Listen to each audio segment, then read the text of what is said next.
ಭಾರತಾಂಬೆಯ ಪಾದಕಮಲಗಳಿಗೆ ನನ್ನ ಹೃದಯ ಪುಷ್ಪವನ್ನು ಅರ್ಪಿಸ್ತಾ, ದಿವ್ಯತ್ರಯರನ್ನ ಮನದಲ್ಲಿ ಸ್ಮರಿಸ್ತಾ, ವೇದಿಕೆ ಮೇಲೆ ಸಾಕಷ್ಟು ಮಂದಿ ಹಿರಿಯರಿದ್ದಾರೆ, ಅವರಿವರನ್ನದ ಎಲ್ಲರನ್ನು ಕೂಡ ಒಂದೇ ಮಾತಿನಲ್ಲಿ ನಮಸ್ಕರಿಸ್ಕೊಳ್ತೇನೆ. ಜೊತೆಗೆ ತಾನು ಮನೆಗೆ ಮಾತ್ರ ಮಗನಾಗದೆ ಸಮಾಜಕ್ಕೆ ಮಗನಾಗುವ ಪ್ರಯತ್ನವನ್ನ ಮಾಡ್ತಾ, ತನ್ನ ಮನೆಯ ಹೆಣ್ಣು ಮಕ್ಕಳ ಜೊತೆಗೆ ಸಮಾಜದಲ್ಲಿರುವ ಪ್ರತಿ ಹೆಣ್ಣು ಮಗಳು ನನ್ನ ಅಕ್ಕ ತಂಗಿ ಅಂತ ಭಾವಿಸ್ತಾ, ಪ್ರತಿ ಮನೆಯಲ್ಲಿರ್ತಕ್ಕಂಥ ಕೊಟ್ಟಿಗೆಯ ಗೋವು ಕೂಡ ನನ್ನ ಮನೆಯ ತಾಯಿ ಅಂತ ಭಾವಿಸ್ತಾ, ಅವರ ರಕ್ಷಣೆಗೋಸ್ಕರ ಪಣ ತೊಟ್ಟು ನಿಂತ ಎಲ್ಲ ಕೇಸರಿ ಯೋಧರಿಗೆ ನನ್ನ ನಮನಗಳನ್ನು ಸಲ್ಲಿಸ್ತೇನೆ. ಸುರತ್ಕಲ್ ಅಂದ್ರೆ ಸಾಕ್ಷಾತ್ ಪರಶಿವನ ಆತ್ಮಲಿಂಗವನ್ನ ರಾವಣ ಎಳೆದಾಗ ಆತ್ಮಲಿಂಗದ ತುಣುಕುಗಳು ಬಿದ್ದ ಪುಣ್ಯ ಭೂಮಿ ಅಂತ ಕರೀತಾರೆ. ಆದರೆ ಸುರತ್ಕಲ್ನ ಮಣ್ಣಿನಲ್ಲಿ ಕೇವಲ ಸಮುದ್ರದ ಉಪ್ಪು ನೀರಿನ ಹವೆ ಇಲ್ಲ. ಸುರತ್ಕಲ್ನ ಮಣ್ಣಿನಲ್ಲಿ ಧರ್ಮಕ್ಕೋಸ್ಕರ ಪ್ರಾಣ ಕೊಟ್ಟ ಹಿಂದೂ ಕಾರ್ಯಕರ್ತರ ರಕ್ತ ಬೆರೆತಿದೆ. ನಾವೆಲ್ಲ ಕಡೆ ಧರ್ಮಕ್ಕೋಸ್ಕರ ಬದುಕೋದು ಹೇಗೆ ಅಂತ ಕಲಿತೇವೆ, ಧರ್ಮಕ್ಕೋಸ್ಕರ ಬದುಕೋದು ಹೇಗೆ ಅಂತ ಎಲ್ಲ ಕಡೆ ಕಲಿಬಹುದು. ಆದ್ರೆ ಧರ್ಮಕ್ಕೋಸ್ಕರ ಸಾಯೋದು ಹೇಗೆ ಅಂತ ಕಲಿಸುವ ಊರಿದ್ರೆ ಅದು ಸುರತ್ಕಲ್. ಅದಕ್ಕೆ ಸುರತ್ಕಲ್ನ ಸಾಕಷ್ಟು ಸರ್ಕಲ್ಗಳ ಸಾಕ್ಷಿ ಅಂತ ನಾನು ಭಾವಿಸ್ತೇನೆ. ಭಜರಂಗ ದಳ, ಕೆಲವರ ಪಾಲಿಗೆ ಭಜರಂಗ ದಳ ಅಂತಂದ್ರೆ ಗೂಂಡಾಗಳು, ಕೆಲವರ ಪಾಲಿಗೆ ಭಜರಂಗ ದಳ ಅಂತಂದ್ರೆ ಕೋಮುವಾದಿಗಳು, ಕೆಲವರ ಪಾಲಿಗೆ ಭಜರಂಗ ದಳ ಅಂತಂದ್ರೆ ಪುಡಾರಿಗಳು. ಆದ್ರೆ ನನ್ನಂತ ಕೋಟ್ಯಂತರ ಅಕ್ಕ ತಂಗಿಯರಿಗೆ ಭಜರಂಗ ದಳ ಅಂತಂದ್ರೆ ರಕ್ಷಣೆ ಕೊಡುವ ದೇವರು ಅಂತ ನಾವು ಭಾವಿಸ್ತೇವೆ.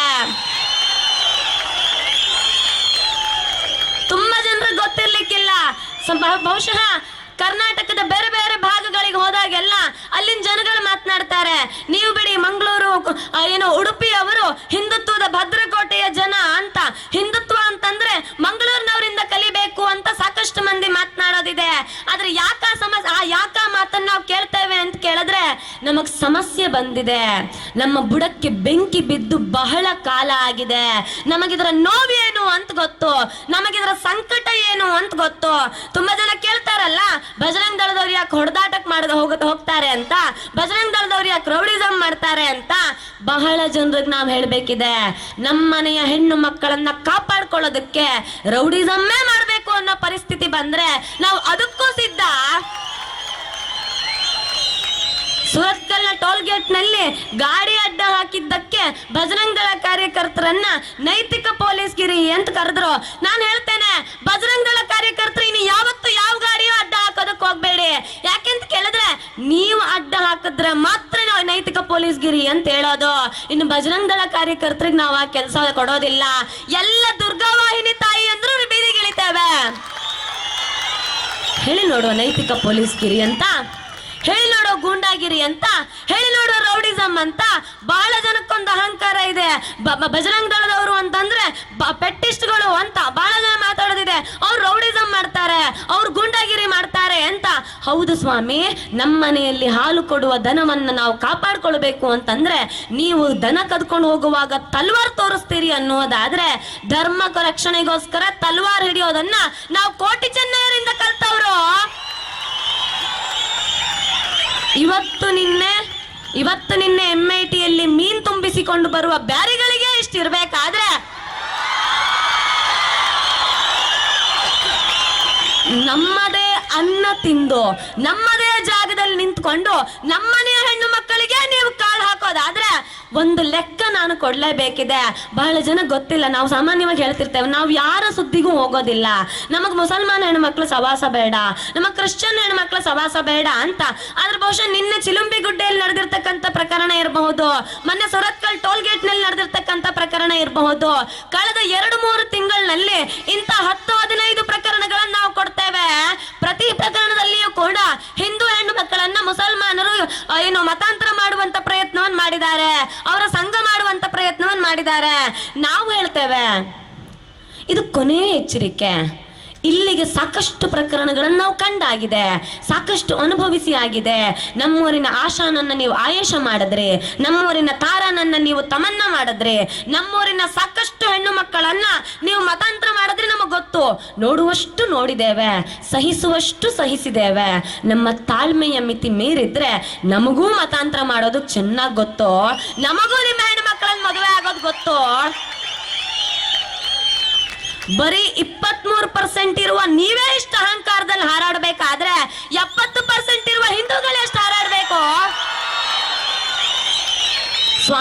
ಕೊನೆ ಎಚ್ಚರಿಕೆ ನಿಮಗೆ, ಮರ್ಯಾದೆಯಿಂದ ಲವ್ ಜಿಹಾದನ್ನ ಮಾಡೋದನ್ನ ಬಿಟ್ರೆ ನೀವು ಬದುಕಿಕೊಳ್ತೀರಿ. ಇಲ್ಲ ಅಂತಂದ್ರೆ 70% ಇರುವ ಹಿಂದೂಗಳು 23% ಇರುವ ಮುಸಲ್ಮಾನ ಹೆಣ್ಣು ಮಕ್ಕಳನ್ನ ಮತಾಂತರ ಮಾಡಬೇಕು ಅಂತ ನಿರ್ಧಾರ ಮಾಡಿದ್ರೆ, ಲವ್ ಮಾಡಬೇಕು ಅಂತ ನಿರ್ಧಾರ ಮಾಡಿದ್ರೆ ಕೇವಲ 2 ದಿನ ಸಾಕು, ಕೇವಲ 2 ದಿನ ಸಾಕು. ಬಜರಂಗ್ ದಳ ಕಾರ್ಯಕರ್ತರು ಮುಸಲ್ಮಾನ ಹೆಣ್ಣು ಮಕ್ಕಳನ್ನ ಲವ್ ಮಾಡಬೇಕು ಅಂತ ಹೊರಟ್ರೆ 2 ದಿನದಲ್ಲಿ ಮುಸಲ್ಮಾನರ ಮನೇಲಿ ಒಂದು ಬುರ್ಕ ಕಾಣೋದಿಲ್ಲ. ಪ್ರತಿ ಮನೆಯ ಮುಸಲ್ಮಾನ ಹೆಣ್ಣು ಮಕ್ಕಳ ಹಣೆಗೂ ಕುಂಕುಮ ಇಟ್ಟು ಕರ್ಕೊಂಡ್ ಬರ್ತೇವೆ. ಯಾಕೆಂತ ಕೇಳಿದ್ರೆ ನಮಗ್ ನಮ್ಮ ಮನೆಯ ಹೆಣ್ಣು ಮಕ್ಕಳನ್ನ ರಕ್ಷಣೆ ಮಾಡ್ಕೊಳ್ಳೋದು ಗೊತ್ತು, ಸಮಯ ಬಂದಾಗ ನಿಮ್ಮ ಮನೆಯ ಹೆಣ್ಣು ಮಕ್ಕಳನ್ನ ಕರ್ಕೊಂಡ್ ಬರೋದು ಗೊತ್ತು. ಸಹಿಸುವಷ್ಟು ಸಹಿಸ್ತೇವೆ ಸ್ವಾಮಿ, ನಮಗೂ ತಾಳ್ಮೆ ಅನ್ನೋದಿದೆ. ಆದ್ರೆ ಆ ತಾಳ್ಮೆಗೆ ಒಂದು ಮಿತಿಯೂ ಇದೆ ಅನ್ನೋದನ್ನ ನೀವು ನೆನಪಿನಲ್ಲಿ ಇಟ್ಕೊಳ್ಬೇಕು. ನಾನು ಹೇಳ್ತೇನೆ, ತುಂಬಾ ಜನಕ್ಕೆ ಬಜರಂಗ್ ದಳ ಅನ್ನುವಂತಹದ್ದು ಪ್ರಚಾರ ಪಡೆಯುವ ವಸ್ತು ಆಗಿಬಿಟ್ಟಿದೆ. ಹೌದು, ನಮಗ್ ಗೊತ್ತು. ಈ ಊರಿನಲ್ಲಿ ಮಂಗಳೂರು ಭಾಗದಲ್ಲಂತೂ ಹುಡುಕಿದ್ರು ನಿಮಗ್ ಬೀದಿಗೆ ಒಂದು 10 ಜನ ಕಾಂಗ್ರೆಸ್ ಕಾರ್ಯಕರ್ತರು ಸಿಗೋದಿಲ್ಲ, 2 ಕೂಡ ಕಾಂಗ್ರೆಸ್ ಕಾರ್ಯಕರ್ತರು ಸಿಗೋದಿಲ್ಲ. ಇನ್ ಇವ್ರು ದುಡ್ಡು ಹಾಕಿ ಫೇಸ್ಬುಕ್ ಅಲ್ಲಿ ಪೋಸ್ಟ್ ಮಾಡಿ ಬೂಸ್ಟ್ ಮಾಡ್ತಾ ಕೂತ್ಕೊಳ್ತಾರ ಹೊರತು ಇವ್ರಿಗೆ ಪ್ರಚಾರ ಬೇಕು ಅಂದ್ರೆ, ಇವ್ರಿಗೆ ಪ್ರಚಾರ ಬೇಕು ಅಂದ್ರೆ ಇವ್ರು ಬಜರಂಗ್ ದಳದವ್ರ ಹತ್ರನೇ ಬರ್ಬೇಕು. ನನಗೆ ಖುಷಿ ಇದೆ, ನಾನು ಅವ್ರಿಗೆ ಧನ್ಯವಾದ ಹೇಳ್ತೇನೆ. ಯಾಕಂದ್ರೆ ನಮ್ಮಲ್ಲಿ ಒಂದು ಚಿಂತನೆ ಇದೆ, ವಿಮುಖರಾಗಿ ಖ್ಯಾತಿಗೆ, ಪ್ರಚಾರಕ್ಕೆ, ಪ್ರಶಂಸೆಗೆ ಅಂತ ನಂಬಿದವ್ರು ನಾವು. ಹಾಗಾಗಿ ನಾವು ಮಾಡುವ ಯಾವ ಕೆಲಸಕ್ಕೂ ಕೂಡ ಯಾವತ್ತು ಫೇಸ್ಬುಕ್ ಪೋಸ್ಟ್ ಹಾಕೊಂಡು ಪ್ರಚಾರ ತಗೊಂಡಿರ್ಲಿಲ್ಲ. 2 ರೂಪಾಯಿ ಬಾಳೆಹಣ್ಣು ಕೊಟ್ಟು 4 ಜನ ನಿಂತು ಫೋಟೋ ಹೊಡೆದಾರಲ್ಲ ಬಜರಂಗ್ ದಳದವರು. ಕೋವಿಡ್ ಬಂದಾಗ ಎಲ್ಲಿದ್ರು ಬಜರಂಗ್ ದಳದವರು ಅಂತ ಕೇಳಿರುವ ಶೂರ್ಪನಖಿಯರಿಗೆ ನಾನು ಹೇಳ್ತೇನೆ, ಕೋವಿಡ್ ಬಂದಾಗ ನೀವು ಬೆಚ್ಚಗೆ ಮನೆಯಲ್ಲಿ ಬೆಡ್ಶೀಟ್ ಓದ್ಕೊಂಡು ಮಲಗಿದ್ರಲ್ಲ, ಆಗ ಬಜರಂಗ್ ದಳದ ಕಾರ್ಯಕರ್ತ PPE ಕಿಟ್ ಹಾಕೊಂಡು ಆಂಬುಲೆನ್ಸ್ ಓಡಿಸ್ತಿದ್ದ. ಕೋವಿಡ್ ಬಂದಾಗ ಎಲ್ಲಿದ್ರು ಬಜರಂಗ್ ದಳದವರು ಅಂತ ಕೇಳಿದವರಿಗೆ ನೀವು ಕಾರಲ್ಲಿ ಕೂತ್ಕೊಂಡು ಸೆಲ್ಫಿ ವಿಡಿಯೋ ಮಾಡ್ತಿದ್ರಿ. ಬಜರಂಗ್ ದಳದ ಕಾರ್ಯಕರ್ತ ಯಾರದೋ ಮನೆಯ ಹೆಣ ತಗೊಂಡು ಹೋಗಿ ಶಾಸ್ತ್ರಬದ್ಧವಾಗಿ ಸಂಸ್ಕಾರ ಮಾಡ್ತಿದ್ದ. ಕೋವಿಡ್ ಬಂದಾಗ ಎಲ್ಲಿದ್ರು ಬಜರಂಗ್ ದಳದವರು ಅಂದವರಿಗೆ ನೀವು ಮನೆಯಲ್ಲಿ ಕೂತ್ಕೊಂಡು ಆಟ ಆಡ್ತಿದ್ರಿ. ಬಜರಂಗ್ ದಳದ ಕಾರ್ಯಕರ್ತ ಮಧ್ಯರಾತ್ರಿ 12 ಗಂಟೆಗೆ ರಕ್ತ ಕೊಡೋದಕ್ಕೆ ಹೋಗ್ತಿದ್ದ. ಇದು ಬಜರಂಗ್ ದಳ ಅಂದ್ರೆ. ಹೇಳದ್ರಲ್ಲ ಕೆಲಸ ಇಲ್ಲದವರು ಅಂತ. ಹೌದು, ನಮಗೆ ಕೆಲಸ ಇಲ್ಲದೆ ಇರಬಹುದು, ಆದ್ರೆ ನಮ್ಮ ಕೆಲಸ ಇಡೀ ಸಮಾಜವನ್ನು ತಿದ್ದೋದಾಗಿದೆ. ನಮ್ಮ ಕೆಲಸ ಯಾವುದು ಅಂತ ಕೇಳಿದ್ರೆ ತುಂಬಾ ಜನ ಹೇಳ್ತಾರೆ, ಇವ್ರು ಯಾರು ದುಡಿತಾರ ಬಜರಂಗ್ ದಳದವರು ಅಂತ. ಒಂದ್ಸಲ ಲೆಕ್ಕ ಮಾಡಿ ನೋಡಿ, ಈ ಊರಿನಲ್ಲಿರ್ತಕ್ಕಂಥ ಸಾಕಷ್ಟು ಆಟೋ ಡ್ರೈವರ್ಗಳು ಬಜರಂಗ್ ದಳ ಕಾರ್ಯಕರ್ತರಿದ್ದಾರೆ. ಈ ಊರಿನಲ್ಲಿರುವ ಸಾಕಷ್ಟು ಬಸ್ ಕಂಡಕ್ಟರ್ಗಳು ಬಜರಂಗ್ ದಳದವರಿದ್ದಾರೆ. ಬಸ್ ಓಡಿಸುವ ಡ್ರೈವರ್ ಬಜರಂಗ್ ದಳದವರಿದ್ದಾರೆ. ಬಜರಂಗ್ ದಳ ಕಾರ್ಯಕರ್ತ ಬೆಳಗ್ಗೆ ಎದ್ದು ಶಾಖೆಗೆ ಹೋಗಿ ಬಂದ್ರೆ ಮತ್ತೆ ಕೆಲ್ಸಕ್ಕೆ ಹೊರಟ್ರೆ ಮತ್ತೆ ಮಧ್ಯಾಹ್ನ ಬರ್ತಾನೆ ಬೈಠಕ್ ಮಾಡೋದಕ್ಕೆ, ಮತ್ತೆ ಸಂಜೆ ಕೆಲಸ ಮುಗಿಸ್ಕೊಂಡು ಬಂದು ಮತ್ತೆ ಅಲ್ಲೇ ಲವ್ ಜಿಹಾದ್ ಆಗ್ತಿದ್ಯಾ ಅಂತ ಹುಡುಕ್ತಾನೆ. ರಾತ್ರಿ 3 ಗಂಟೆ ಆದ್ರೆ ಸಾಕು ಮಧ್ಯರಾತ್ರಿ ಎದ್ದು ಹೋಗಿ ಎಲ್ಲಿ ದನ ಕಳ್ತನ ಆಗ್ತಿದೆ ಅಂತ ಹುಡುಕ್ತಾನೆ. ನಾನು ಎಲ್ಲರಿಗೂ ಹೇಳಬೇಕಿದೆ, ಬಜರಂಗ್ ದಳ ಏನು ಮಾಡ್ತಿದೆ ಅಂತ ಕೇಳ್ತಾ ಇರುವಂತವರಿಗೆ, ಬಜರಂಗ್ ದಳದ ಒಂದು ಘಟಕದ ಒಬ್ಬ ಸಾಮಾನ್ಯ ಕಾರ್ಯಕರ್ತ ಮಾಡುವ ಕೆಲಸವನ್ನ ನಿಮ್ಮ ರಾಹುಲ್ ಗಾಂಧಿಯಿಂದ ಮಾಡೋದಕ್ಕೆ ಸಾಧ್ಯ ಇಲ್ಲ. ನೀವು ಹೇಳ್ತೀರಿ ಬಜರಂಗ್ ದಳದವ್ರು ಎಲ್ಲಿ ಹೋಗಿದ್ದಾರೆ, ಬಜರಂಗ್ ದಳದವ್ರಿಗೆ ಕೆಲಸ ಇಲ್ಲ ಅಂತ. ನಾವು ಹೇಳಬೇಕಿದೆ, ಬಜರಂಗ್ ದಳದವರ ಕೆಲಸಗಳ ಪಟ್ಟಿ ಕೊಡಬೇಕಾದ ಅವಶ್ಯಕತೆ ಇಲ್ಲ. ಯಾಕೆಂತ ಕೇಳಿದ್ರೆ ನಾವು ಬಜರಂಗಿಗಳು, ಸಾಕ್ಷಾತ್ ಹನುಮಂತ ನೀನು ಯಾರು ಅಂತ ರಾವಣ ಕೇಳಿದಾಗ ಹನುಮಂತ ತನ್ನ ಬಾಲವನ್ನೇ ಏನು ಆಸನವನ್ನಾಗಿ ಮಾಡ್ಕೊಂಡು ಇದ್ ಮಾಡಿದವನು. ಬಜರಂಗ್ ದಳದವರ ಸೇವೆಯು ಹಾಗೆಯೇ ಹನುಮಂತನ ಬಾಲದ ಹಾಗೆ ಬೆಳಿತಾನೆ ಹೋಗುತ್ತೆ. ನಮಗ್ ಲೆಕ್ಕ ಕೊಡ್ಬೇಕಾಗಿಲ್ಲ. ಅದನ್ನ ನಾನೊಂದು ಧನ್ಯವಾದ ಅಂತೂ ಹೇಳಲೇಬೇಕು. ಯಾಕೆಂತ ಕೇಳಿದ್ರೆ ಈ ಹಿಂದೆ ಕೆಲವು ವರ್ಷಗಳ ಹಿಂದೆ ಪ್ರೊಫೆಸರ್ ಭಗವಾನ್ ಅಂತ ಒಬ್ಬ ಹುಚ್ಚ ಭಗವದ್ಗೀತೆ ಸುಡ್ತೇನೆ ಅಂದಿದ್ದ. ಅವನ್ ಭಗವದ್ಗೀತೆ ಸುಡ್ತೇನೆ ಅಂದಿದ್ದ ತಡ ಭಗವದ್ಗೀತೆ ಓದದಿದ್ದ ಹಿಂದೂಗಳು ಸುಡುವಂತದ್ದೇನಿದೆ ಅಂತ ಭಗವದ್ಗೀತೆ ಓದಿದ್ರು. ಇವತ್ ನೀವು ಹಾಗೆ ಬಜರಂಗ್ ದಳ ಏನ್ ಮಾಡಿದೆ ಅಂತ ಕೇಳಿದ್ರೆ ಗೊತ್ತಿಲ್ಲದೆ ಇದ್ದವರು ಬಜರಂಗ್ ದಳ ಮಾಡಿದಂತ ತಿಳ್ಕೊಂಡ್ರು. ಧನ್ಯವಾದ ಹೇಳ್ತೇನೆ ನಿಮ್ಗೆ. ಬಜರಂಗ್ ದಳ ಬರೀ ಗೋರಕ್ಷಣೆ ಮಾಡುತ್ತೆ, ಬರೀ ಹೆಣ್ಮಕ್ಳ ರಕ್ಷಣೆ ಮಾಡುತ್ತೆ ಅಂದ್ಕೊಂಡವರಿಗೆ ಬಜರಂಗ್ ದಳ ಎಲ್ಲರನ್ನು ಮೀರಿಸುವ ಸೇವೆ ಮಾಡುತ್ತೆ ಅನ್ನೋದನ್ನ ಸಮಾಜಕ್ಕೆ ತಿಳಿಸೋದಕ್ಕೊಂದು ಅವಕಾಶ ಮಾಡಿಕೊಟ್ರೆ ಅದಕ್ಕೆ ನಾನು ಥ್ಯಾಂಕ್ಸ್ ಹೇಳ್ತೇನೆ. ಇನ್ನು ನನಗೆ ನಿಮ್ಮ ಮೇಲೆ ಅನುಕಂಪ ಇದೆ. ತುಂಬಾ ಬೇಸರ ಆಗತ್ತೆ ಪಾಪ. ನಿಮ್ಮಲ್ಲಿ ಒಂದು 10 ಜನ ಕಾರ್ಯಕರ್ತರಿಗೆ ನಿಮ್ಮ ಹೆಸರು ಗೊತ್ತಿತ್ತು ಇಲ್ವೋ ಕಾಂಗ್ರೆಸ್ನಲ್ಲಿ, ಆದ್ರೆ ನಿಮ್ಮನ್ನ ನಮ್ಮ ಕಾರ್ಯಕರ್ತರು ಫೇಮಸ್ ಮಾಡಿದ್ದಾರೆ. ಅದಕ್ಕೆ ಕೇಳಿ ನಾನು ಅದಕ್ಕೆಲ್ಲ ಹೇಳ್ತಿರೋದು. ನನಗೆ ಆಶ್ಚರ್ಯ ಆಗಿದೆ ಏನ್ ಗೊತ್ತಾ, ಬಜರಂಗ್ ದಳಕ್ ಬೈದ್ರೆ ನಾನು ಫೇಮಸ್ ಆಗ್ತೀನಿ ಅಂತ ಅನ್ಕೊಂಡು ತಾನು ಪಬ್ಲಿಸಿಟಿ ಗಿಟ್ಟಿಸ್ಕೊಳ್ಬೇಕು ಅಂತ ಅನ್ಕೊಂಡು ಅವರು ಕಾಮಿಡಿ ಪೀಸ್ ಆದ್ರಲ್ಲ ಅಂತ ನನಗೆ ಬೇಜಾರಾಗ್ತಿರೋದು. ಬೈರಿ ನೀವು ಬಜರಂಗ್ ದಳಕ್ ಬೈರಿ. ಬಜರಂಗ್ ದಳಕ್ ಬೈಯೋದ್ರಿಂದ ನೀವು ಫೇಮಸ್ ಆಗ್ಬೋದು ಅಂತ ಅನ್ಕೊಂಡ್ರೆ ಹೌದ್ ನೀವು ಫೇಮಸ್ ಆಗ್ತೀರಿ. ಅದು ನೀವು ಹೇಗ್ ಫೇಮಸ್ ಆಗ್ತೀರಿ ಅಂತ ಕೇಳಿದ್ರೆ ಬಜರಂಗ್ ದಳಕ್ ಬೈಯೋದ್ರಿಂದ ಹುಚ್ಚ ವೆಂಕಟ್ ತರ ಫೇಮಸ್ ಆಗ್ತೀರಿ ಹೊರತು ಹೀರೋ ಆಗೋದಿಲ್ಲ ಅನ್ನೋದನ್ನ ನೆನಪಲ್ಲಿ ಇಟ್ಕೊಂಡ್ಬಿಡಿ. ಕಾಂಗ್ರೆಸ್ ನಲ್ಲಿ ಒಂದಷ್ಟು ಮನಸ್ಥಿತಿ ಇದೆಯಂತೆ, ಅವರಿಗೆ ಅವರ ನಾಯಕರನ್ನು ಹೊಗಳಿದ್ರು ಬರೋದಿಲ್ಲ, ರಾಹುಲ್ ಗಾಂಧಿಯನ್ನು ಹೊಗಳಿದ್ರು ಅವರಿಗೆ ಪ್ರಚಾರ ಬರೋದಿಲ್ಲ, ಅಥವಾ ಸಿದ್ದರಾಮಯ್ಯನ ಹೊಗಳಿದ್ರು ಅವ್ರಿಗೆ ಪ್ರಚಾರ ಬರೋದಿಲ್ಲ. ಹಾಗಾಗಿ ಎಲ್ಲೆಲ್ಲ ಪ್ರಚಾರ ಹುಟ್ಟೋದಿಲ್ವೋ, ಎಲ್ಲೆಲ್ಲ ನಮ್ಮ ಕೆಲಸ ವರ್ಕೌಟ್ ಆಗ್ತಿಲ್ಲ ಅಂತ ಗೊತ್ತಾಗೋದಿಲ್ವೋ, ಅಲ್ಲೆಲ್ಲ ಇವ್ರು ಹೋಗಿ ಹಿಂದೂ ಕಾರ್ಯಕರ್ತರನ್ನ ಕೆಣಕುವಂತ ಪ್ರಯತ್ನವನ್ನ ಮಾಡ್ತಾರೆ. ನಮಗ್ ಬೇಸರ ಇಲ್ಲ, ಯಾಕೆ ಅಂತ ಕೇಳಿದ್ರೆ ನಮ್ಮನ್ನ ಇವತ್ತು ನಿನ್ನೆಯಿಂದಲ್ಲ ಶತಶತಮಾನಗಳಿಂದ ಕೆಣಕ್ತಾನೆ ಬಂದಿದ್ದೀರಿ. ನೀವು ಕೆಣಕೋದಕ್ಕೆ ಬಾಯಿ ಮುಚ್ಕೊಂಡು ಕೂತ್ಕೊಂಡಿದ್ದವ್ರಲ್ಲ ಹಿಂದೂಗಳು. ಸಮಯ ಬಂದಾಗ ಪ್ರತಿ ಬಾರಿಯೂ ಕೂಡ ಅದಕ್ಕೆ ತಕ್ಕದ ಹಾಗೆ ಉತ್ತರ ಕೊಟ್ಕೊಂಡು ಬಂದಿದ್ದೇವೆ. ಆದ್ರೆ ಬೊಮ್ಮಾಯಿ ಅವರನ್ನ ಪ್ರಶ್ನೆ ಮಾಡ್ತೇನೆ, ರಾಜ್ಯದಲ್ಲಿ ತಾಲಿಬಾನ್ ಸರ್ಕಾರ ಇದೆಯಾ ಅಂತ ಕೇಳಿದ್ರಲ್ಲ, ತಾಲಿಬಾನ್ ಸರ್ಕಾರ ಇದೆಯಾ ಇಲ್ವಾ ಅಂತ ಮೊನ್ನೆ ಬೆಂಗಳೂರಿನಲ್ಲಿ ಮುಸಲ್ಮಾನ ಹೆಣ್ಣುಮಗಳೊಬ್ಬಳನ್ನ ಆಫೀಸ್ನಿಂದ ಮನೆಗೆ ಬಿಟ್ಟು ಬರ್ತಿದ್ದ ಹಿಂದೂ ಯುವಕ ಒಬ್ಬನ ಮೇಲೆ ದಾಳಿ ಮಾಡಿದ್ರಲ್ಲ, DKಶಿಯ ಬ್ರದರ್ಸ್ ಅವ್ರ ಬಗ್ಗೆ ಮಾತಾಡೋದಕ್ಕೆ ನೀವೆಲ್ಗೆ ಹೋಗಿದ್ರಿ? ಮಾತನಾಡಿ ಈಗ. ಯಾಕೆಂತ ಕೇಳಿದ್ರೆ ತೀರಾ ಮೊನ್ನೆ ಏನು ಕೊಣಾಜಿಯಲ್ಲಿರ್ತಕ್ಕಂಥ ಒಬ್ಬ ಮುಸಲ್ಮಾನ ಯುವಕ ಹಿಂದೂ ಹೆಸರನ್ನ ಇಟ್ಕೊಂಡು ನಂಜನಗೂಡಿನ ಹೆಣ್ಣು ಮಗಳ ಹತ್ರ 35 ಲಕ್ಷ ರೂಪಾಯಿ ವಸೂಲಿ ಮಾಡಿ ಮೋಸ ಮಾಡದ್ನಲ್ಲ, ಎಲ್ಲಿ ಹೋಗಿದ್ರಿ ನೀವಾಗ? ನಿಮ್ಮ ಪ್ರಶ್ನೆಗಳಿಗೆ ಬಜರಂಗ್ ದಳ ಉತ್ತರ ಕೊಡಬೇಕಾದ ಅವಶ್ಯಕತೆ ಇಲ್ಲ. ಅದ್ರ ಸಾಲು ಸಾಲು ನಾವು ಉದಾಹರಣೆಗಳನ್ನು ಕೊಡ್ತೇವೆ. ಎಲ್ಲೋ ಒಂದು ಕಡೆ ಬಜರಂಗ್ ದಳದವ್ರು ಗಾಡಿ ಅಡ್ಡ ಹಾಕಿದ್ದಕ್ಕೆ ನಿಮಗೆ ತಾಲಿಬಾನ್ ಸರ್ಕಾರ ಇದೆ ಅಂತ ಅನ್ಸೋದಾದ್ರೆ ನಾನು ಒಂದು ವಿಷಯ ತುಂಬಾ ಸ್ಪಷ್ಟವಾಗಿ ಹೇಳಬೇಕಿದೆ. ಖುಷಿ ಪಡಿ, ಬಜರಂಗ್ ದಳ ಇರುವ ಕಾರಣಕ್ಕೆ ಕಾರಲ್ಲಾದ್ರೂ ಕುತ್ಕೊಂಡು ಸೆಲ್ಫಿ ವಿಡಿಯೋ ಮಾಡೋದಕ್ಕಾಗ್ತಾ ಇದೆ. ಬಜರಂಗ್ ದಳ ಇಲ್ದೆ ಹೋಗಿದ್ರೆ ನೀವು ಬುರ್ಕಾ ಹಾಕೊಂಡು ಮನೇಲಿ ಕುತ್ಕೊಳ್ಬೇಕಾಗ್ತಿತ್ತು. ನಿಮ್ಮನ್ನ ಇವತ್ತು ಬುರ್ಕಾ ಹಾಕದ ಹಾಗೆ ಕಾಪಾಡಿರೋದೇ ಬಜರಂಗ್ ದಳ. ಹಾಗಾಗಿ ಅದಕ್ಕೆ ನೀವು ಯಾವತ್ತೂ ಋಣಿಯಾಗಿರ್ಬೇಕು. ಇವ್ರು ಯಾವಾಗ್ಲೂ ಕೇಳೋದಿದೆ ಕಾಂಗ್ರೆಸ್ನವರು, ನೀವೇನ್ ಲವ್ ಜಿಹಾದ್ ಆಗಿ ಮಾತನಾಡ್ತೀರಿ, ಲವ್ ಜಿಹಾದ್ ಒಂದು ಭ್ರಮೆ ಅಂತ ಬಹಳ ಮಂದಿ ಮಾತಾಡೋದಿದೆ.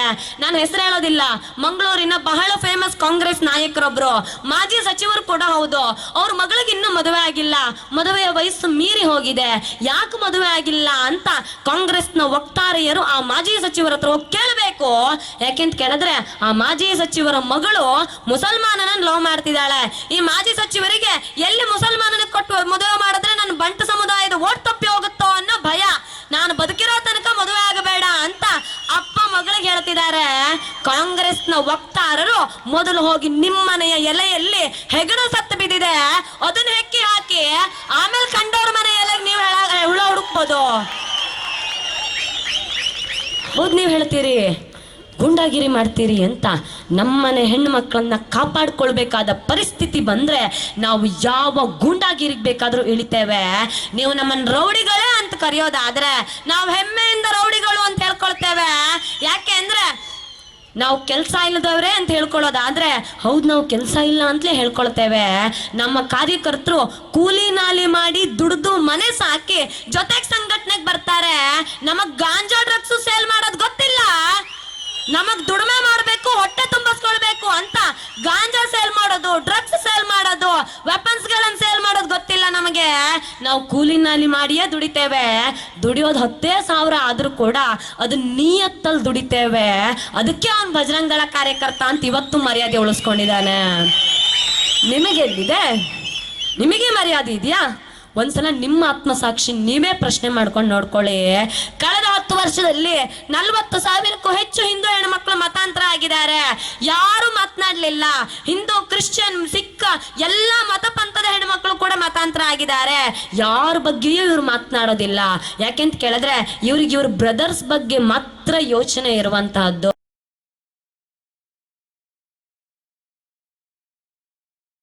ನಿಮ್ಮ ಬ್ರದರ್ ಗಿರಿಗಳನ್ನೆಲ್ಲ ನೀವು ಮನೇಲಿ ಇಟ್ಕೊಂಡು ಬಾಯಿ ಮುಚ್ಕೊಂಡು ನಿಮ್ಮ ಕೆಲಸ ಮಾಡ್ಕೊಂಡಿದ್ರೆ ಬದುಕೊಳ್ತೀರಿ.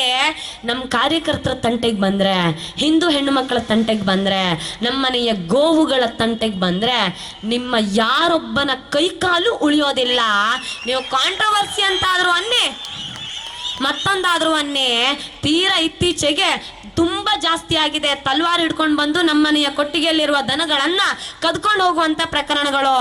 ನೀವು 2 ಕೈ 2 ಕಾಲು ಇಟ್ಕೊಂಡು ಇನ್ನು ಮುಂದೆ ಯಾವ್ದಾದ್ರೂ ಹಿಂದುವಿನ ಮನೆಯ ಅಂಗಳಕ್ಕೆ ಕಾಲಿಟ್ರೆ 1 ಕೈ 1 ಕಾಲು ಅಂಗಳದಲ್ಲೇ ಬಿದ್ದಿರುತ್ತೆ. ಬರ್ದಿಟ್ಕೊಳ್ಳಿ, ಅದ್ರ ಆಸೆ ಬಿಟ್ಟು ನಮ್ಮ ಮನೆಗೆ ಬನ್ನಿ.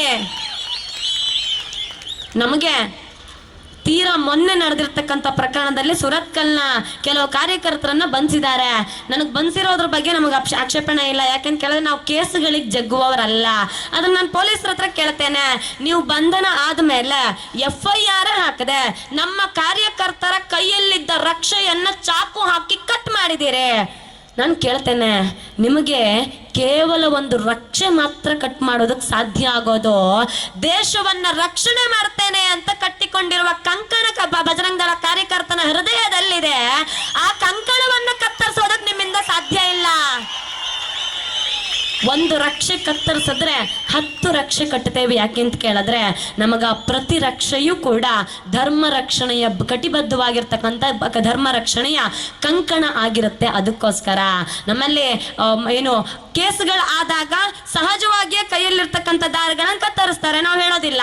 ಆದ್ರೆ FIR ಆಗದೆ ನೀವು ಕಾರ್ಯಕರ್ತರ ಕೈಯಲ್ಲಿದ್ದ ರಕ್ಷೆಯನ್ನ ಕತ್ತರಿಸ್ತೀರಿ ಅನ್ನೋದಾದ್ರೆ ಈ ಪೊಲೀಸ್ನಲ್ಲಿ ಮಂಗಳೂರಿನಲ್ಲಿರ್ತಕ್ಕಂಥ ಪೊಲೀಸ್ನವ್ರು ನಮಗೆ ಉತ್ತರ ಕೊಡಬೇಕು. ನಿಮಗೆ ಸಂಬಳ ಕೊಡೋದು ಕಾಂಗ್ರೆಸ್ನವರ ರಾಜ್ಯ ಸರ್ಕಾರವ ಅಂತ. ಯಾಕಂತ ಕೇಳಿದ್ರೆ ತೀರಾ ಮೊನ್ನೆ ಮಂಗಳೂರಿನಲ್ಲಿ ಟ್ರಾಫಿಕ್ ಪೊಲೀಸ್ ಒಬ್ರು ಕೊರಗಜ್ಜನ ಸ್ಟಿಕ್ಕರ್ ಇದ್ದಿದ್ದಕ್ಕೆ ಗಾಡಿಯನ್ನು ಅಡ್ಡ ಹಾಕಿದ್ದಾರೆ. ಇಲ್ಲಿರ್ತಕ್ಕಂಥ ಪೊಲೀಸ್ ಅಧಿಕಾರಿಗಳು ಅವ್ರು ಮರ್ತಿದ್ದಾರೆ ಅವ್ರು ಎಲ್ಲರ ರಕ್ಷಣೆಗೆ ಇರುವಂತವ್ರು ಅಂತ. ಬರೀ ಹಿಂದೂಗಳಿಗೆ ತೊಂದರೆ ಕೊಡೋದಕ್ಕೆ ಇರೋರು ಅಲ್ಲ ಅನ್ನೋದನ್ನ ಅವ್ರ ನೆನಪಿನಲ್ಲಿ ಇಟ್ಕೊಳ್ಬೇಕು. ಗಾಡಿ ಅಡ್ಡ ಹಾಕ್ತೀರಿ, ಡಾಕ್ಯುಮೆಂಟ್ ಇಲ್ಲ ಅಂದ್ರೆ ಸರಿ, ಆದ್ರೆ ಕೊರಗಜ್ಜನ ಸ್ಟಿಕ್ಕರ್ ಇತ್ತು ಅನ್ನುವ ಕಾರಣಕ್ಕೆ ಗಾಡಿ ಅಡ್ಡ ಹಾಕೋದು ಯಾವ ನ್ಯಾಯ? ಇವತ್ತು ಕೊರಗಜ್ಜನ ಸ್ಟಿಕ್ಕರ್ ಇತ್ತು ಅಂತ ಗಾಡಿ ಅಡ್ಡ ಹಾಕಿದಿರಿ, ನಾಳೆ ಕೇಸರಿ ಧ್ವಜ ಇದೆ ಅಂತ ಗಾಡಿ ಅಡ್ಡ ಹಾಕ್ತೀರಿ, ನಾಡಿದ್ದು ಬೇರೆ ಯಾರು ಕಾರ್ಯಕರ್ತ ಒಳಗಡೆ ಕೂತು ಕೇಸರಿ ಶಾಲ್ ಹಾಕಿದಾನೆ ಅನ್ನೋ ಕಾರಣಕ್ಕೆ ಗಾಡಿ ಅಡ್ಡ ಹಾಕ್ತೀರಿ. ನಿಮ್ಮನ್ನು ಹೀಗೆ ಬಿಟ್ರೆ ನೀವು ಪ್ರತಿ ಹಿಂದೂ ಯಾರು ಗಾಡಿ ಓಡಿಸದೆ ಇರುವ ಹಾಗೆ ಮಾಡುವ ಪ್ರಯತ್ನವನ್ನು ಖಂಡಿತ ಮಾಡ್ತೀರಿ. ನಾವು ಪೊಲೀಸರನ್ನು ಬೈಯೋದಿಲ್ಲ, ಯಾಕೆಂತ ಕೇಳಿದ್ರೆ ಪಾಪ ಅವ್ರಿಗೂ ನನಗೂ ಬೇಸರ ಬಂದು ಹೋಗ್ಬಿಟ್ಟಿದೆ. ಪಾಪ ಅವರಾದ್ರೂ ಏನ್ ಮಾಡ್ತಾರೆ, ಪ್ರತಿ ಬಾರಿಯೂ ಕೂಡ ಅವ್ರವ್ರಿಗೆ ಹೇಗೆ ಬೇಕೋ ಹಾಗಾಗಿ ಅವರು ನಡ್ಕೊಳ್ಳುವ ಪರಿಸ್ಥಿತಿ ಬಂದು ಬಿಟ್ಟಿದೆ. ಅದನ್ನ ನಾನು ಅವ್ರಿಗೆ ಅವ್ರ ಮೇಲೆ ಯಾವುದೇ ರೀತಿ ಆಪಾದನೆ ಹಾಕೋದಿಲ್ಲ. ಆದ್ರೂ ಒಂದಂತೂ ನೆನಪಿನಲ್ಲಿ ಇಟ್ಕೊಳ್ಳಿ, ಹಿಂದೂಗಳಲ್ಲಿರ್ತಕ್ಕಂಥ ಕೆಲವು ಧಾರ್ಮಿಕ ನಂಬಿಕೆಗಳನ್ನ, ಹಿಂದೂಗಳ ಭಾವನೆಗಳನ್ನ ಧಕ್ಕೆ ಬಾರದ ಹಾಗೆ ನಿಮ್ಮ ಡ್ಯೂಟಿಯನ್ನ ನಿಭಾಯಿಸೋದನ್ನ ಪೊಲೀಸರು ಕಲ್ತ್ರೆ ಬಹಳ ಒಳ್ಳೇದು ಅಂತ ನಾನು ಭಾವಿಸ್ತೇನೆ. ಯಾಕೆಂತ ಕೇಳಿದ್ರೆ ನಾವು ಸುಖ ಸುಮ್ಮನೆ ಯಾರ ಹತ್ರನೂ ಕೂಡ ಕಾಲ್ ಕೆರ್ಕೊಂಡು ಹೋಗೋದಿಲ್ಲ. ನಾವು ಕಾಲ್ ಕೆರ್ಕೊಂಡು ಹೋಗೋದಿಲ್ಲ ಅಂತ ನೀವೇ ನಮ್ಮನ್ನು ಕರೆದು ಕೆರಳಿಸಿ ಮತ್ತೆ ಇವು ಸಮಸ್ಯೆಯನ್ನು ತಂದುಕೊಳ್ಬೇಡಿ ಅನ್ನೋ ಕಾರಣಕ್ಕೆ ನಾನು ಹೇಳ್ತಾ ಇದ್ದೇನೆ. ತೀರಾ ಮೊನ್ನೆ ಒಂದು ಘಟನೆ ನಡೆಯುತ್ತೆ. ಲವ್ ಜಿಹಾದ್ನ ಕಾರಣಕ್ಕೆ ಸಾಕಷ್ಟು ಮಂದಿ ಜೀವನ ಕಳ್ಕೊಂಡಿದ್ದಾರೆ, ಹೌದು ನಮಗ್ ಗೊತ್ತು. ಆದ್ರೆ ಲವ್ ಜಿಹಾದ್ನ ನೆಪವನ್ನ ಇಟ್ಕೊಂಡು ಬಹುತೇಕರ ಜನರನ್ನ ಹಿಂಸೆ ಮಾಡ್ತಕ್ಕಂಥ ಪ್ರಕರಣಗಳು ಕೂಡ ಸಾಕಷ್ಟು ಬಾರಿ ನಡೀತಾ ಇದೆ. ಯಾಕೆಂತ ಕೇಳಿದ್ರೆ ಮೊನ್ನೆ ನಡೆದಿರ್ತಕ್ಕಂಥ ಘಟನೆ ಮೈಸೂರಿನಲ್ಲಿ ಪುಟ್ಟ ಹೆಣ್ಮಗಳೊಬ್ಳು, ಇನ್ನು ಅಪ್ರಾಪ್ತೆ 18 ವರ್ಷವೂ ಆಗಿಲ್ಲ, 18 ವರ್ಷವೂ ಆಗದೆ ಇರ್ತಕ್ಕಂಥ ಹೆಣ್ಣುಮಗಳೊಬ್ಬಳನ್ನ ಪ್ರೀತಿ ಮಾಡಿದಾನೆ. ಆ ವ್ಯಕ್ತಿಯ ವಯಸ್ಸು ಬರೋಬ್ಬರಿ 48 ವರ್ಷ. ಈಗಾಗಲೇ 2 ಮದುವೆ ಆಗಿರ್ತಕ್ಕಂಥ ಯುವಕ ಪುರುಷ 18 ವರ್ಷವೂ ಆಗದೆ ಇರ್ತಕ್ಕಂಥ ಪುಟ್ಟ ಹೆಣ್ಣು ಮಗಳನ್ನ ಪ್ರೀತಿ ಮಾಡುವಂತ ಪ್ರಯತ್ನ ಮಾಡಿದಾನೆ. ಅವಳನ್ನ ಮದುವೆ ಆಗುವಂತ ಪ್ರಯತ್ನವನ್ನ ಮಾಡಿದಾನೆ. ಅಪ್ಪ ಅಮ್ಮ ಎಚ್ಚೆತ್ಕೊಂಡ್ರು, ಹೆಣ್ಮಗಳನ್ನ ವಾಪಸ್ ಕರ್ಕೊಂಡ್ ಬರೋದಕ್ಕೆ ಸಾಧ್ಯ ಆಯ್ತು. ಈ ಎಲ್ಲ ಸಾಧ್ಯತೆಗಳು ಸಾಧ್ಯ ಆಗಿದ್ದು ಬಜರಂಗ ದಳ ಕಾರ್ಯಕರ್ತರಿಂದ. ಯಾಕೆಂತ ಕೇಳಿದ್ರೆ ನಮ್ಮಲ್ಲಿ ಹಿಂದೂಗಳು ಹೇಗಿದ್ದಾರೆ ಅಂತ ಕೇಳಿದ್ರೆ ಮನೆಯಲ್ಲಿ ದನ ಕಳ್ಳತನ ಆದ್ರೂ ಪೊಲೀಸರಿಗೆ ಫೋನ್ ಮಾಡೋದಿಲ್ಲ, ಬಜರಂಗ ದಳದವ್ರಿಗೆ ಫೋನ್ ಮಾಡ್ತಾರೆ. ಹಿಂದೂ ಹೆಣ್ಮಕ್ಳು ಯಾರನ್ನಾದ್ರೂ ಲವ್ ಮಾಡ್ತಿದ್ದಾರೆ ಅಂದ್ರೆ ತಪ್ಪಿಸೋದಕ್ಕೆ ಡಾಕ್ಟರ್ ಹತ್ರ ಹೋಗೋದಿಲ್ಲ, ಮನೋವೈದ್ಯರ ಹತ್ರ ಹೋಗೋದಿಲ್ಲ, ಬಜರಂಗ ದಳದ ಹತ್ರ ಹೋಗ್ತಾರೆ. ಇದು ಬಜರಂಗ ದಳದ ತಾಕತ್ತು. ಈ ತಾಕತ್ತು ಸಮಾಜವನ್ನು ಕಾಯ್ತಾ ಇದೆ ಅಂತ ಹೇಳ್ತಾ ನನ್ನ ಮಾತುಗಳಿಗೆ ಪೂರ್ಣ ವಿರಾಮವನ್ನು ಇಡ್ತೇನೆ.